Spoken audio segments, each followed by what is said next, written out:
Good morning, student. Class 11th. Student, as you know that in the last chapter, we have discussed about the subsidiaries book. There are five types of subsidiaries book: cash book, purchase return, sales book, sales return book and general proper. तो इन सारे book के बारे में last chapter में discuss हुआ था। उसमें से आपने एक टॉपिक पढ़ा जो था कैश बुक। तो स्टूडेंट्स, तो बेटा अगर लास्ट चैप्टर आपको याद होगा तो लास्ट चैप्टर में हमने क्या पढ़ा था सर? लास्ट चैप्टर में हमने पढ़ा है कैश बुक।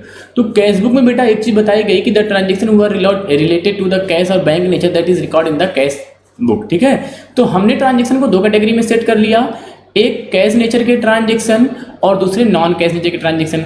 जहाँ पे बिजनेस की साइज काफ़ी बड़ी होती है वहाँ पे जर्नल एंट्री को प्रीफर नहीं किया जाता। क्यों? क्योंकि जर्नल एंट्री अगर आप पास करेंगे तो एक ही दिन में आपकी जर्नल एंट्री का जो बुक होगा वो काफ़ी हैवी, काफ़ी बल्की हो जाएगा। इसलिए बिजनेसमैन करता क्या है कि सब्सिडरीज बुक बना लेता है कि सबका सेपरेट हेड के हिसाब से 6 सब्सिडरीज बुक जो है बिजनेस में ओपन की जाती है। अब सब्सिडरीज बुक का अगर आपको एग्जाम्पल नहीं याद हो तो मैं आपको एक बार रिमेंबर करा दूँ। आपको कैश बुक पता होगा बेटा? जी बिल्कुल पता है सर। सेकंड है परचेज बुक, थर्ड है परचेज रिटर्न बुक, फोर्थ आपका sales book, sales return book and last आपका जर्नल प्रॉपर। तो cash book, purchase return, sale book ये जो है that is the example of subsidiaries book. अब क्या जरूरी है कि sir all business have these 6 separate books? जरूरी नहीं बेटा। आप इसमें से as per the need of business, as per the nature and transaction, as per the type of business, businessman can use that separate books. कोई भी use कर सकता है, कोई नहीं भी यूज कर सकता है, जैसे उसकी नीड हो। लेकिन ये 6 सब्सिडरीज बुक आपको जो है पढ़ने हैं यहाँ पे। तो सबसे पहले कैश बुक की अगर बात की जाए बेटा तो कैश बुक आप ऑलरेडी डिस्कस किया जा चुका है। आज हम जो बात करने जा रहे हैं, आज हम बात करने जा रहे हैं बेटा परचेज बुक की। तो बेटा कैश नेचर के जो ट्रांजेक्शन होते हैं उनको रिकॉर्ड करने के लिए आपने क्या बनाया है? Cash book. ये तो पिछले चैप्टर में आपने खूब पढ़ा कि सर कैश नेचर के ट्रांजेक्शन को रिकॉर्ड करने के लिए हम कैश बुक बनाते हैं। वहाँ पे सिंगल कॉलम, डबल कॉलम और पेटी कैश बुक खूब डिस्कस किया गया। अब हम बात करेंगे बेटा कि सर जो नॉन कैश ट्रांजेक्शन है, ठीक है, दैट ट्रांजेक्शन में भी परचेज में भी सेल, तो जो नॉन कैश ट्रांजेक्शन है उस नॉन कैश ट्रांजेक्शन में हम किस तरीके से अलग अलग सब्सिडरीज बुक को यूज करेंगे, चाहे वो परचेज के फॉर्म में, सेल के फॉर्म में, या इस तरीके से कहाँ पे हम किस तरीके से उसको यूज करेंगे। तो बेटा ध्यान से देखिएगा, आज का जो टॉपिक है वो स्टार्ट हो रहा है आपका परचेज बुक, जो कि एग्जाम पॉइंट ऑफ व्यू से भी मोस्ट इंपॉर्टेंट है। तो परचेज बुक आपका आज का टॉपिक है, तो ध्यान से देखिए। ओके स्टूडेंट्स, तो परचेज बुक आपको बेटा आपको बेटा कैश बुक के सारे फॉर्मेट याद है, सबको याद है। रिसीप्ट साइड, पेमेंट साइड बिल्कुल याद है। अब हमारा कैश बुक से परचेज बुक किस तरीके से डिफरेंस है, कैसे ये वर्क करेगा, तो किस तरीके से हम इसको ध्यान में रखेंगे। पहली बात तो बेटा परचेज बुक नाम से ही क्लियर हो रहा है, इसको परचेज बुक भी कहते हैं, इसको परचेज जर्नल भी कहते हैं, इसको इनवॉइस बुक भी कहते हैं, इसको परचेज डे बुक भी कहते हैं। तो जैसे आपको एग्जाम में बोलेगा इन चारों पांचों में से कोई भी, तो आप किसी को भी यूज करके आपको बनाना होगा क्या? सिर्फ परचेज बुक। ठीक है, तो परचेज बुक नाम से ही स्पष्ट है बेटा, नाम से ही क्लियर हो रहा है कि in the purchase book we record that transaction when we are purchasing goods on credit. ठीक है, तो आप कह सकते हैं कि when businessman going to purchase goods on credit that will be record in the purchase book. ठीक है, जब आप ट्रांजेक्शंस को, जब आप उधार में सामान को परचेज करते हैं तो आप परचेज बुक बनाते हैं, ये बात क्लियर है। लेकिन वहां पे भी कई चीज़ों को ध्यान में रखना है कि सर हम जो परचेजिंग करते हैं, हमने जो परचेज किया, ये परचेज तो सर हमारा कैश में भी होता है और क्रेडिट में भी होता है। कैश में भी आप परचेज करते हो, क्रेडिट में भी परचेज करते हो। तो बेटा जो आप कैश में परचेज करते हो उसको तो आपने नगद मतलब कैश पेमेंट कर दिया, तो ये तो चला गया कैश बुक में। लेकिन जो आपने क्रेडिट में परचेज किया, मतलब उधार में परचेज किया, ये क्रेडिट वाले ट्रांजेक्शन आप कहाँ रिकॉर्ड करते हैं? परचेज बुक में रिकॉर्ड करते हैं। परचेज में भी कई तरीके का परचेज होता है। Some goods you are purchasing for the resale, मतलब जिसका आपका बिजनेस चल रहा है। If you are purchasing that goods for resale, तो वो सामान उसी का बिजनेस आपका चल रहा है, तो ये माना जाएगा वो सामान आपने लाए बेचने के लिए। कुछ ऐसे भी सामान आप परचेज करते हैं जिसको लाते यूज करने के, जैसे कंप्यूटर है, टाइपराइटर है, मशीनरी है। ठीक है, तो जो बिजनेस में सामान परचेज किया जा रहा है उसमें भी दो कैटेगरी होती है, एक वो सामान जिसको आप लाते हैं बेचने के लिए और एक वो सामान जिसको आप लाते हैं यूज करने के लिए। ठीक है, तो उसी कैटेगरी को ध्यान में रख करके कि सर परचेज बुक को बनाते समय हमें किन किन बातों को ध्यान में रखना है, what point should be remember, should be kept in your mind. तो सबसे पहले है कि परचेज बुक में सिर्फ क्रेडिट परचेज जाएगा, credit purchase, only credit purchase will be record, credit purchase will be record in purchase book first. Second में आप कह सकते हैं कि cash purchase will not be record. अब ये क्यों ऐसा हुआ? क्योंकि आपको पता है बेटा कि जो कैश नेचर के ट्रांजेक्शन होते हैं उनको कौन एक्सेप्ट करता है? कैश बुक एक्सेप्ट करता है। तो जो कैश बुक से छूटेगा वही यहाँ जाएगा। Cash purchase will not be record, अगर आपने कैश में परचेज किया तो नहीं रिकॉर्ड किया जाएगा। अगर आपने गुड्स परचेज किया है तो गुड्स परचेज करने की कंडीशन में आपका रिकॉर्ड होगा। अब ये हमने गुड्स का सेंस क्या है कि अगर आपका इलेक्ट्रॉनिक की दुकान है और इलेक्ट्रॉनिक के शॉप पे आपने इलेक्ट्रॉनिक से रिलेटेड आइटम परचेज किया है, तो भाई आप ये माना जाएगा कि इलेक्ट्रॉनिक की शॉप पे इलेक्ट्रॉनिक का सामान जो है वो बेचने के लिए आया, तो उसको क्या कंसीडर किया जाएगा? गुड्स कंसीडर किया जाएगा। और गुड्स का मतलब आपको जनरल एंट्री वाले भी चैप्टर में भी बेहतर तरीके से बताया गया किस तरीके से हम गुड्स को कंसीडर करते हैं। यहाँ पे गुड्स का जो मतलब है बेटा, वो सामान आप परचेज कर रहे हैं जिसको ला रहे हैं बेचने के लिए, तो ये आप रिकॉर्ड करेंगे। फोर्थ, अगर आपने सामान को परचेज किया है, सपोज करिए अगर आपने कोई फिक्स्ड एसेट्स परचेज किया है या कोई ऐसा एसेट्स परचेज कर लिया है जिसको आप यूज करेंगे, परचेज फॉर यूज, तो ऐसे ट्रांजेक्शन को आप परचेज बुक में रिकॉर्ड नहीं करेंगे, ये बात दिमाग में रखिएगा, ठीक है। तो अगर हम एक वर्ड में बोले कि परचेज बुक में रिकॉर्ड क्या होगा, तो परचेज बुक में बेटा जो रिकॉर्ड होगा वो पहली बात तो क्रेडिट परचेज होना चाहिए, उधार में सामान परचेज होना चाहिए। दूसरा, गुड्स का परचेज होना चाहिए, असेट्स की परचेजिंग नहीं होनी चाहिए, ठीक है बेटा। ये दो चीजें means in the purchase book we record only the credit purchase, ठीक है, and that purchase must be in form of goods. अगर वो गुड्स के परचेज के लिए तब तो आप परचेज बुक में रिकॉर्ड करेंगे। एंड वेदर अगर आप जो है वहाँ पे furniture, land, building, machinery means अगर फिक्स्ड एसेट्स परचेज कर रहे हैं तो वहाँ पे वो चीज़ें परचेज बुक में रिकॉर्ड नहीं की जाएंगी, उनके लिए अलग से हेड बनेगा जर्नल प्रॉपर, जो आप आगे चल करके सीखेंगे, ठीक है। अगर यहाँ पे बात किया जाए बेटा तो कैश बुक में कैश के transaction purchase, purchase return, sales return means इन सभी में जो नहीं जाता, इन पांचों बुक में जो कहीं नहीं जाता है उसको आप रिकॉर्ड करते हैं कहाँ पे? जर्नल प्रॉपर में। ये कंसेप्ट भी आप आगे कंप्लीट करेंगे, ठीक है। अब देखो कैसे फॉर्मेट है। पहला फॉर्मेट डेट का है, तो जिस दिन परचेज करेंगे उस दिन।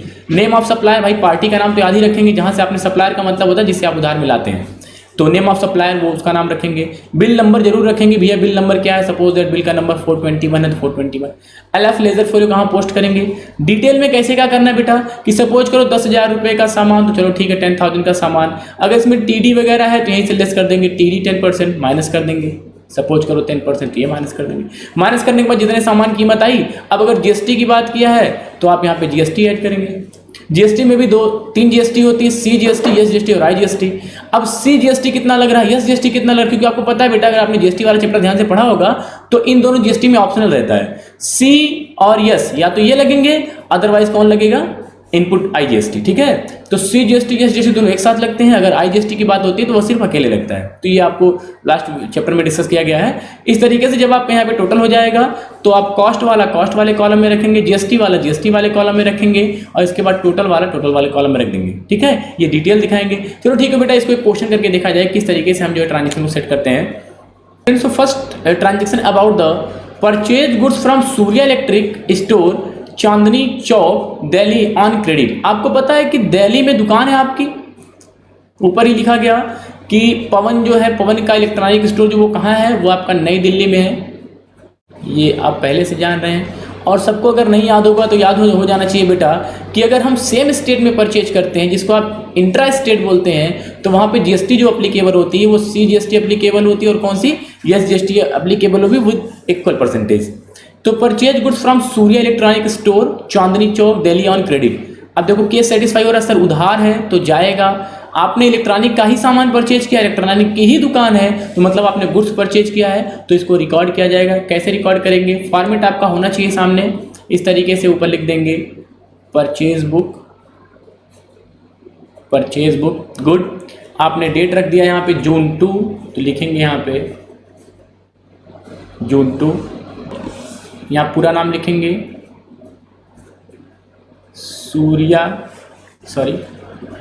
Surya electric store, new Delhi. ये पूरा आप इस तरीके से लिख देंगे। बिल का नंबर देखो गिवन है बेटा, बिल नंबर कितना है 480, तो 480, ठीक है। 40 tubelights at the rate 500 each, and 15 table fan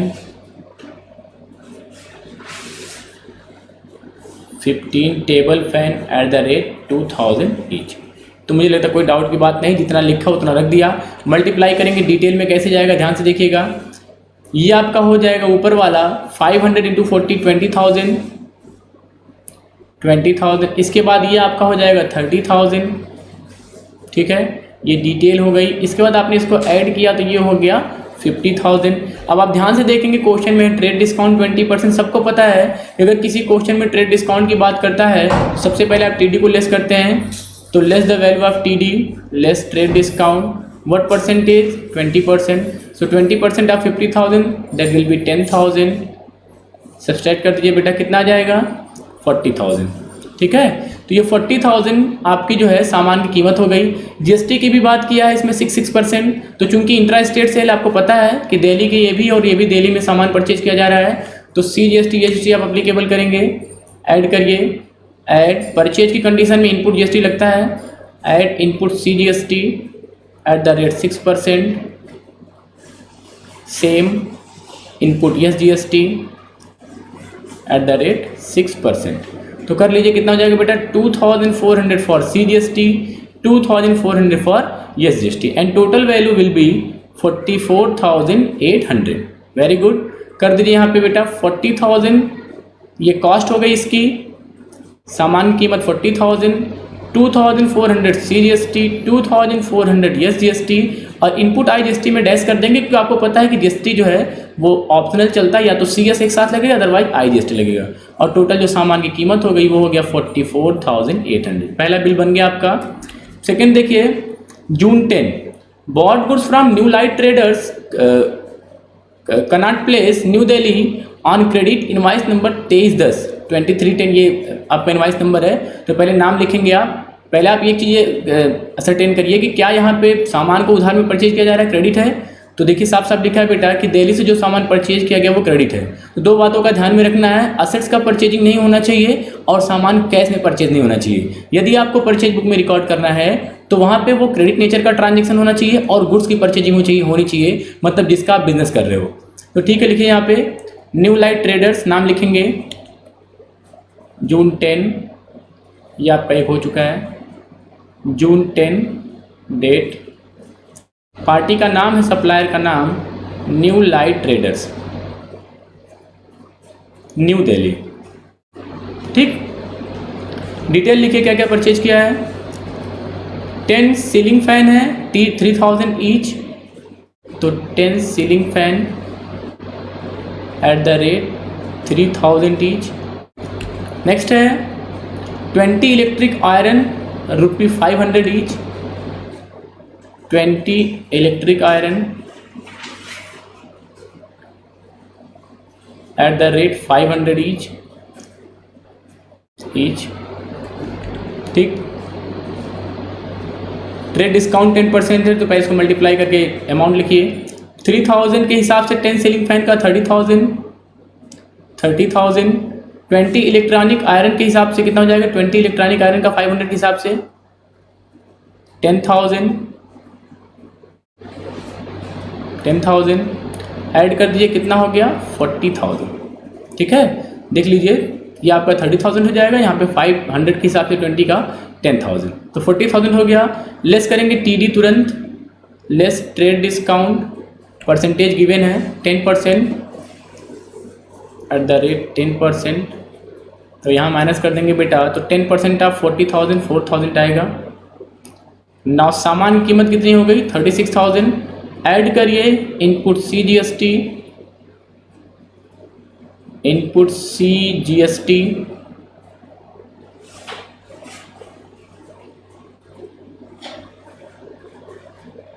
CGST 6%, input SGST 6%।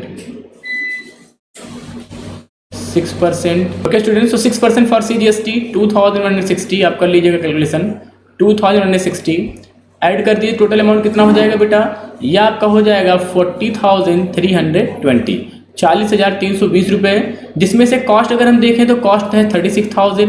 GST की बात कर रहे हैं तो 2,160 for CGST, 2,160 for SGST and total amount will be 40,320, ठीक है। Okay students, next 20 June purchase goods from Ravindra electronic company Patel Nagar new Delhi on credit. तो ये भी क्रेडिट का ट्रांजैक्शन, इनवाइस नंबर 1508, तो इसको भी रिकॉर्ड करिए। ये कॉलम बेटा ये आपका फुल हो चुका है, तो एक दूसरा सीट ले लेते हैं। रविंद्र पार्टी का नाम लिखेंगे, रविंद्र इलेक्ट्रॉनिक न्यू दिल्ली। इस तरीके से क्या क्या परचेज किया बेटा आपने, चूंकि यहाँ पे न्यू दिल्ली ही है तो आप CGST SGST यूज करिएगा। 100 डजन बल्ब 600 पर डजन, तो 100 dozen bulb at the rate 600 per dozen है ये। इसके बाद है 20 water heater at the rate 1000 each. 20 water heater